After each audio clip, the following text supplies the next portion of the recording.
রাষ্ট্রসংঘের সাধারণ পরিষদের বৈঠকের ভাষণে এবার কাশ্মীর নিয়ে নীরব থাকলেন তুরস্কের প্রেসিডেন্ট এরদোগান। 2019-এর পর থেকে গত 5 বছর তার ভাষণে কাশ্মীরের পরিস্থিতি নিয়ে উদ্বেগ প্রকাশ করেছেন তুরস্কের প্রেসিডেন্ট।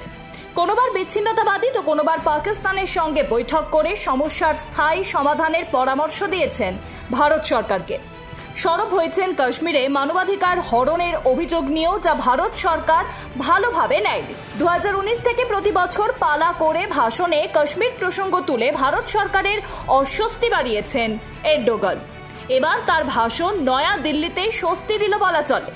বিশেষ করে কাশ্মীরে ভোট চলাকালীন এরদোগানের ভারতের অভ্যন্তরীণ বিষয় নিয়ে নীরবতা তাৎপর্যপূর্ণ।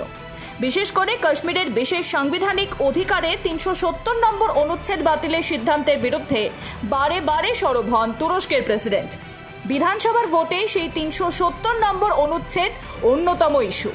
কংগ্রেস আভাস দিয়েছে 370 নম্বর অনুচ্ছেদ ফেরানোর।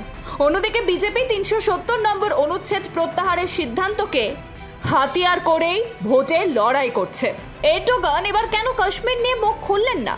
কূটনৈতিক মহলের খবর, তুরস্কের প্রেসিডেন্ট এই ব্যাপারে নিজের দেশের স্বার্থকে বিবেচনায় রেখে কাশ্মীর প্রসঙ্গ এড়িয়ে দিয়েছেন।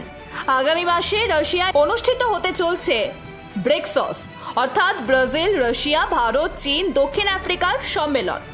তুরস্ক দীর্ঘদিন ধরে চেষ্টা চালাচ্ছে এই অর্থনৈতিক জোটের সদস্য হতে।